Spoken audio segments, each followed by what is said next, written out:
Hello guys, कैसे आप सभी लोग। I hope all are fines. That's today story Amit. आज की जो घटना है अमित नाम के लड़के की है। करीबन 3 साल पहले की ये घटना है। अमित ने जो भी कुछ अपने गांव में जो कांड किया था उसका जो भुगतान था अमित को 3 साल बाद करना पड़ा। और हुआ कुछ ऐसा, अमित की डेथ हो गई। और ये जो कहानी है उसकी बहन ने शेयर की है, जिसका नाम स्वाति है। उसने घटनाक्रम में सब कुछ बताया कि कैसे अमित के साथ क्या हुआ और उससे पहले अमित ने क्या किया था। तो हमें 3 साल पीछे चलना पड़ेगा उसके गांव में, जो कि बहादुरगढ़ के पास एक सोडा गांव है। वहां की ये घटना है, हरियाणा की एक कहानी है। अमित के साथ जो कुछ भी हुआ था वो काफ़ी अजीब था। वह ये था कि उनके घर पे पड़ोस से एक लड़की छोड़ के जाते हैं और कहते हैं अमित को, बेटा इसे खिला लेना, हम थोड़ी देर में बाजार से आ जाएंगे। अमित भी उनकी बात मान लेता है और लड़की को खिलाने लगता है। वो जो लड़की थी करीबन 5 से 6 साल की होगी, काफ़ी छोटी थी। और अमित की उस समय 17 से 18 के बीच रही होगी। अमित के दिमाग में कुछ अलग ही ख्यालात आते हैं और वो कुछ गलत हरकत करता है। फिर जो कुछ भी करता है उस लड़की के साथ, फिर उस लड़की को खिड़की के बाहर फेंक देता है और किसी को कुछ भी नहीं बताता, ना ही पड़ोस वालों को कुछ पता चलता है। और वो जो लड़की थी ना ही पड़ोस वालों को मिलती है, ना ही काही को भी मिलती है। ऐसे ही बीत जाते हैं, 10-15 दिन बीत जाते हैं। अमित जो था अपने मम्मी पापा के साथ शहर चला जाता है, ऑस्ट्रेलिया। और वहीं पर रहने लगता है, वहीं पर अपनी पढ़ाई पूरी करता है, 11th 12th और कॉलेज की अपनी। करीबन 3 साल के बाद जब ऑस्ट्रेलिया से अमित जब वापस अपने घर आता है, तो उनका जो घर था पुराना सा घर था। तो उसके पापा ने पहले ही सबको बोल दिया था कि जो वहाँ के साफ सफाई वाले हैं कि भाई इसे साफ कर देना, हम आने वाले हैं और यहीं पर रुकेंगे। काफ़ी साल हो गए, मैं आपको बता दूं करीबन 3 साल हो चुके थे। अमित अपने घर नहीं गया था। वहाँ पर ऑस्ट्रेलिया में अपनी पढ़ाई पूरी की थी और ना ही उसको याद आई थी। लेकिन अमित जब वापस ही अपने गांव में जाता है, सोडा गांव में, जो कि बहादुरगढ़ के आसपास है, हरियाणा में। तो वहाँ पर अमित रुकता है। तो जब उस घर में प्रवेश करते हैं तो काफ़ी ज़्यादा खुश थे उसके मम्मी पापा और अमित भी। वो आपस में रात का समय था, बैठ के बातें ही कर रहे थे कि देखो मम्मी पापा काफ़ी दिन में घर लौटे हैं और बहुत समय बीत गया और काफ़ी याद भी आ रही थी। तो अमित के पापा भी कहते हैं, बेटा यहाँ पर एक मल्होत्रा नाम का व्यक्ति है जो हम काफ़ी अच्छे दोस्त थे।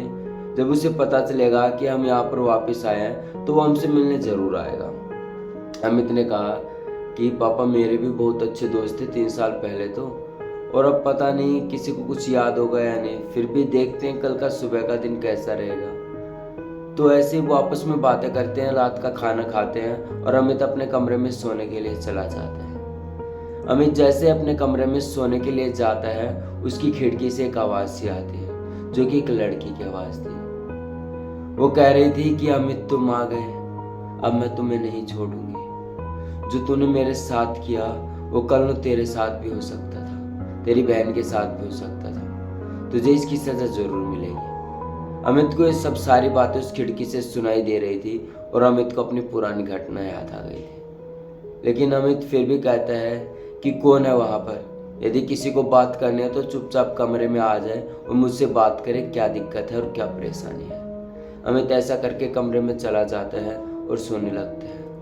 ऐसे करके अमित की पूरी रात निकल जाती है। लेकिन जब अमित की सुबह होती है तो अमित का चेहरा काफ़ी अजीब था। उसके मम्मी पापा जब अमित के चेहरे को देखते हैं तो वो कहते हैं कि बेटा रात को क्या हुआ था, तुझे ये अजीब सा चेहरा कैसे हुआ और ये मुंह पे चिड़चिड़ापन, ये खरोच सी कैसी है। तो अमित कुछ भी जवाब नहीं दे पाता, क्योंकि उसने जो कांड किया था वो उसकी याद थी और वो अपने मम्मी पापा को बिल्कुल नहीं बताना चाहता था कि उसके साथ भी ऐसा कुछ हुआ है और उसने जो कुछ किया है। तो ऐसे ही समय बीते, 2 से 3 दिन बीते। अब अमित के साथ काफ़ी अजीब हुआ। एक रात अमित जब सो रहा था तो उसे ऐसा लगा कि कोई उसके पेट के ऊपर बैठा हुआ है और उसको खाने की कोशिश कर रहा है। जो उसकी गर्दन है ऐसे दांतों से खाने की कोशिश कर रहा है।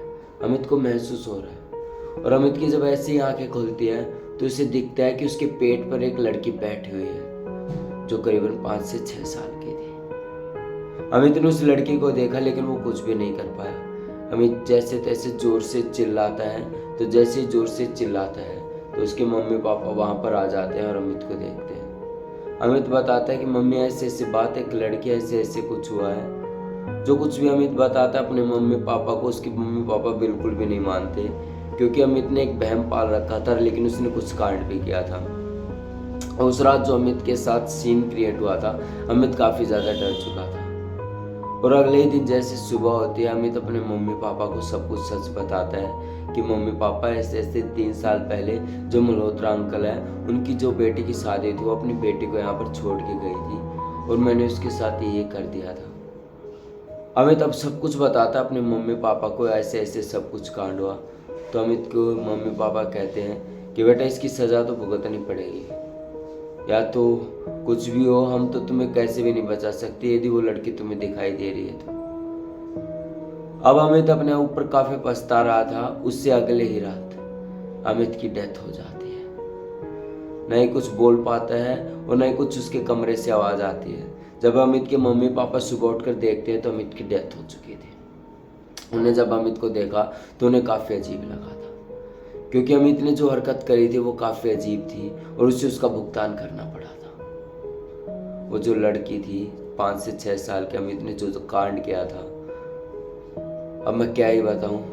अमित की डेथ हुई मिलती है, उसका पूरा शरीर खून से लथपथ था और उसके पोस्टमार्टम के लिए उसके शरीर को भेजा जाता है, लेकिन कोई भी सॉल्यूशन निकल के नहीं आता और अमित का जो केस चलता है थोड़े बहुत दिनों के बाद ख़त्म हो जाता है और अमित के मम्मी पापा वापस अमेरिका चले जाते हैं उसकी बहन को लेकर, और वो वहीं पर रहने लगते हैं, अपनी पढ़ाई पूरी करते हैं उसकी बहन, और वो वहीं पर खुश रहते हैं। वो कभी भी वापस लौट के नहीं आते। तो ये थी आज की कहानी जो मैंने विजिट करी है।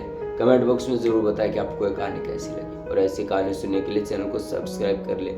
आज के लिए इतना ही, जय